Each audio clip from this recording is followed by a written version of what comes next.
I have not played poker in a week. And for me, that's an eternity.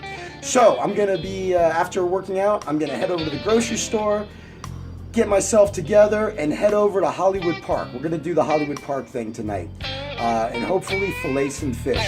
All right, let's do it.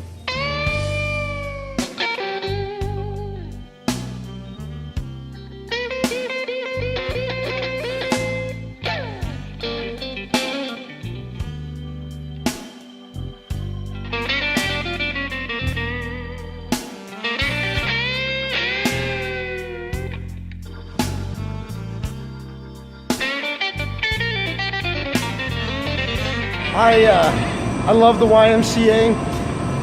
One of my things that cracks me up about this parking garage is that people take the elevator to go to the gym one floor. Like, they're in all their workout gear, they're like, time to hit things hard, better take the elevator, instead of walking up 2 flights of stairs that are really short. The other thing about this YMCA is it's very, fell over. It's very reflective of the Santa Monica community because you have everybody here. Freaks, weirdos, rich people, famous people. It's pretty bizarre. Hello.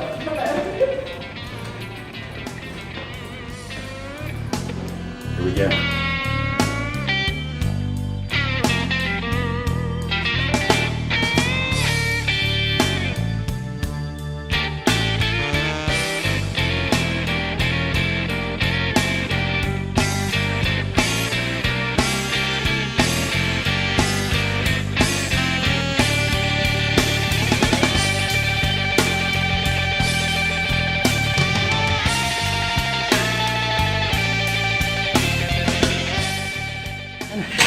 Be like everybody else, do what everybody else does.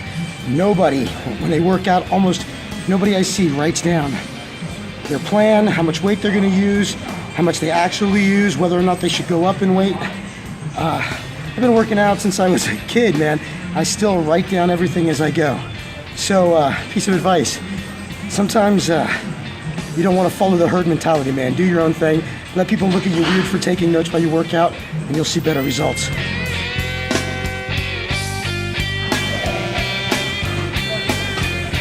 Athlean X 6-pack abs. We need some new mats at the YMCA. Holy shit, can you say staff?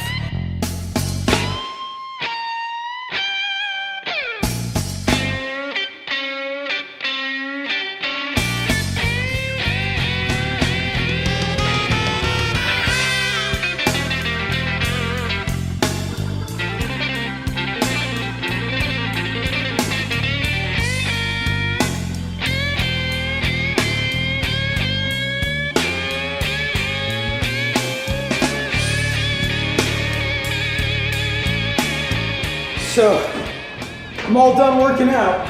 Something I learned about vlogging while you work out is you end up working out harder because you have to do more takes.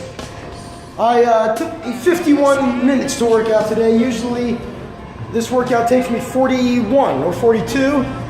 And that's something I recommend also, man. Write down what time you plan on working out. Write down what time you actually work out. Write down what time you plan on finishing and what time you actually finish. Make sure you have an efficient workout. You shouldn't be in the gym, man, more than like 45 minutes, you know? Unless you're an animal. You gotta get to go on a trip to Vons with me. See what an animal like myself eats. All right, let's go.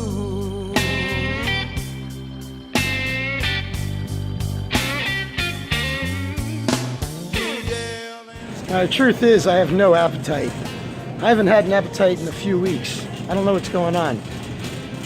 Usually I love going to the grocery store. I kind of want everything. Normally I'd get some little carrots and hummus. I don't want any little carrots and hummus. Normally I'd get bison. I don't feel like having bison. I'm sick of chicken. How much fucking chicken can a person eat? All right, bison it is. By the way you treat me, woman, tell me what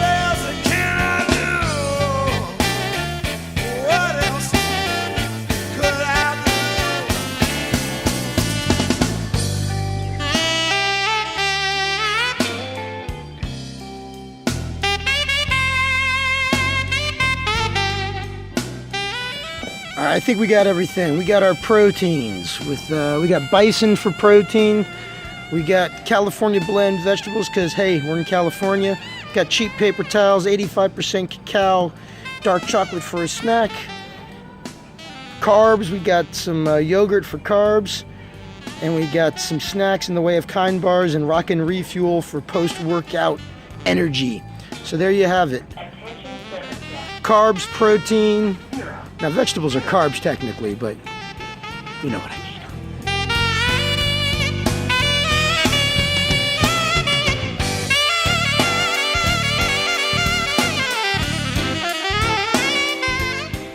Always got to return the cart. I always do. I return the cart. This time I didn't have to wheel the cart. I just got it all in my hand. You know why? Because I'm a beast. I don't know where this beast thing, animal beast theme started today. I don't know how that happened.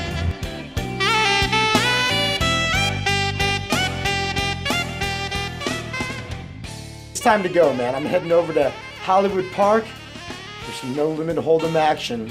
Hopefully, we're gonna end my. I've been running really bad, man. So hopefully that ends tonight.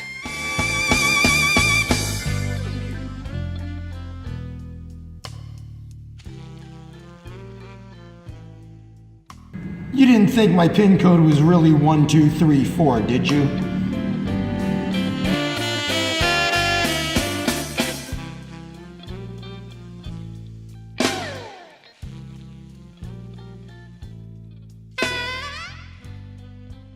Hollywood Park used to be a total shithole, but this is where they're building the stadium for the Rams, and for some reason San Diego's coming here. And now Hollywood Park's arguably the nicest casino in SoCal. Welcome to Hollywood Park, my friends.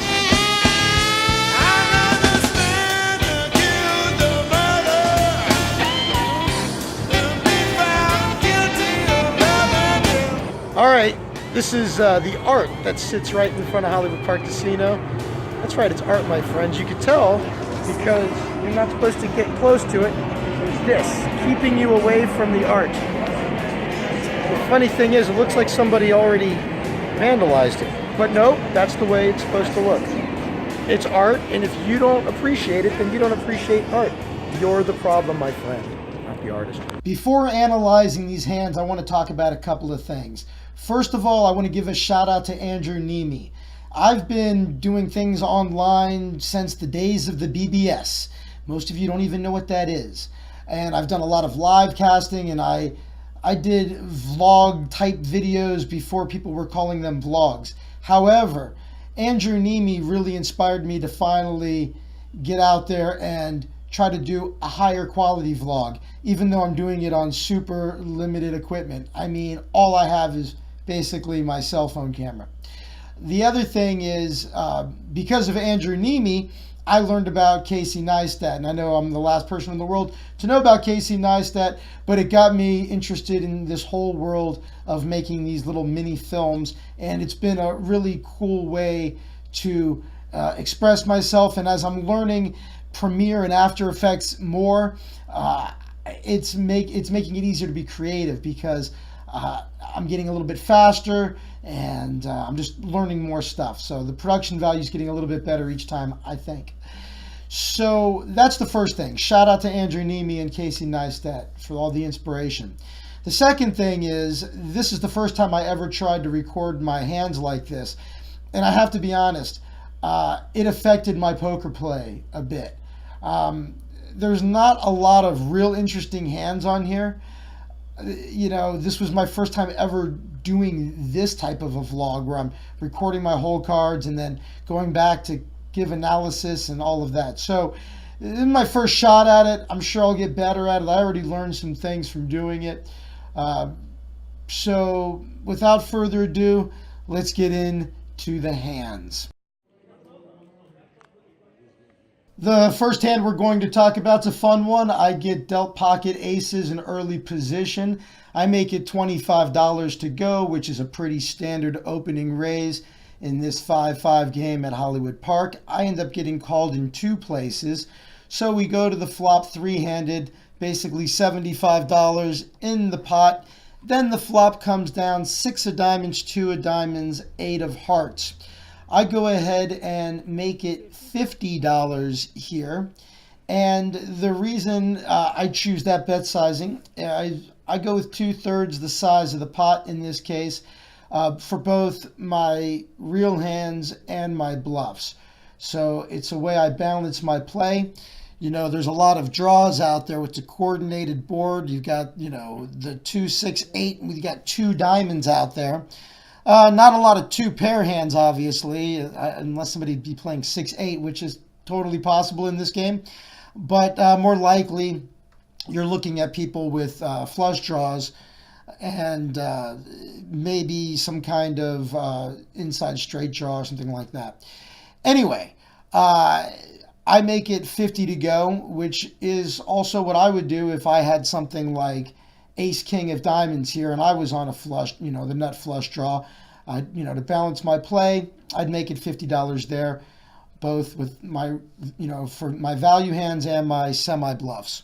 And that's what I did. I made it $50, which was actually a mistake. Like I said, vlogging and playing poker, something I have to get used to. I wasn't paying attention, and the next person to call only had $55 left in front of him. So what ended up happening was he called my $50 bet, and I left him with 1 chip behind. And the woman behind him, she called as well. So they both called my flop bet of $50. And if they are on draws, obviously they're not getting the correct odds with a bet that large. But anyway, I leave that guy with 1 chip behind. The turn brings the 3 of diamonds, which is obviously not a card I want to see, but I do have the ace of diamonds.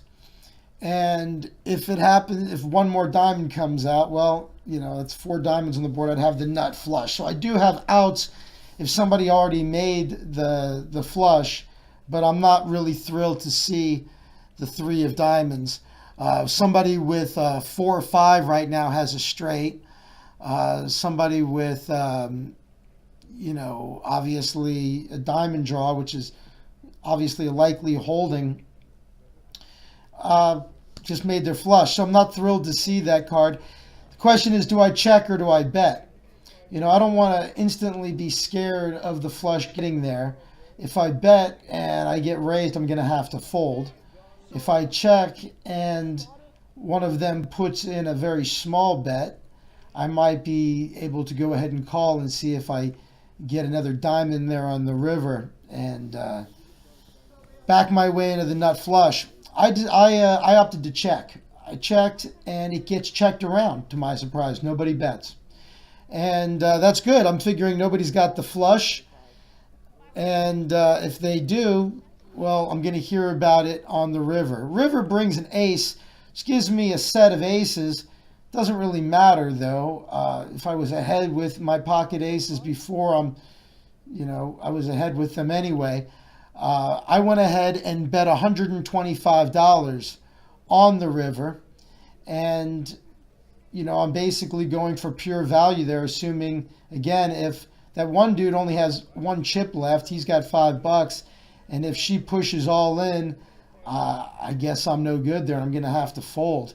I'd have to really think about it. I don't think she would be capable of running a bluff there. So I most certainly would have to fold. The funny thing is, when I made it $125 on the river, the guy that only had 1 chip folded. And the woman folded, and everybody yelled at the guy. They're all like, hey, man, why? We all wanted to see what he had. Why didn't you call him for the 1 chip? And he's like, so everybody was annoyed that they didn't get to see what I was betting the whole time because this dude folded. This hand doesn't seem super interesting at first glance, but it was an important hand for me this night because on this particular evening, and I think it's because I've been running so poorly, that I was playing kind of weak tight.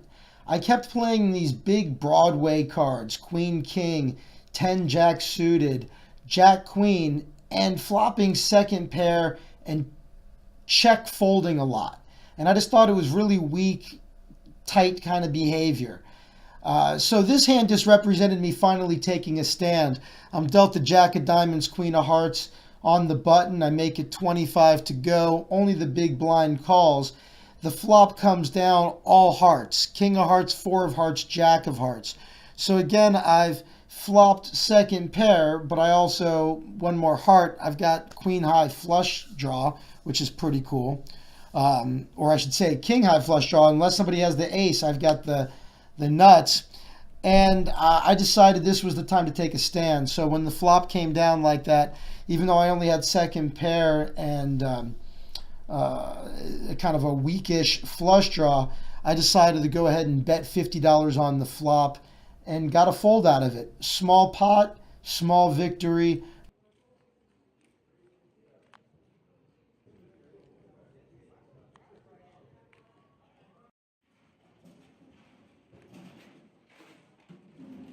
Man, I always love seeing pocket queens. Unfortunately, this hand is kind of representative of how my night went. When I finally got premium holdings like pocket queens, everybody would fold. I'd get no action, and that's kind of what happened here. In this case, the early position player goes all in. It's that dude that I accidentally left with one chip, so he goes all in with his one chip. And then I make it $25. Man behind me calls the 25. I flop a set of queens, and then I bet 50 on the flop, and I won the side pot. They ran out the turn in the river, and I won that guy's chip that I should have had earlier. So that was all the action with the pocket queens. All right, it's like 4 o'clock in the morning. I am leaving Hollywood Park. Goodbye, Hollywood Park. I cashed out for $188, so that means I lost $112 because I bought in for $300, cashed out for $188, so I lost $112, which in that game is basically breaking even. Another way to look at it is I had you get free food at Hollywood Park in that game.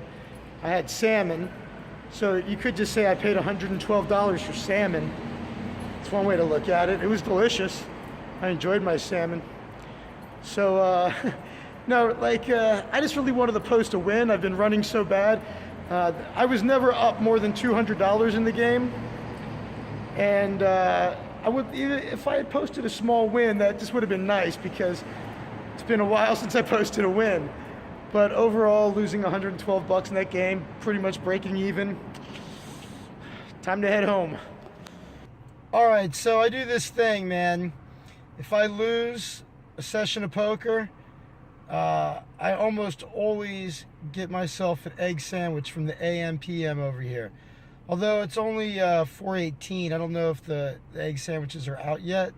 So we're gonna try to grab one.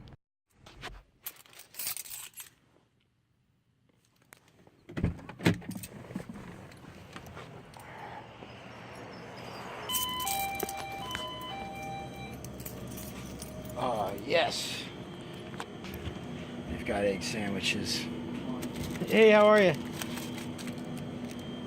Sausage, egg, and cheese croissant. Hell yeah.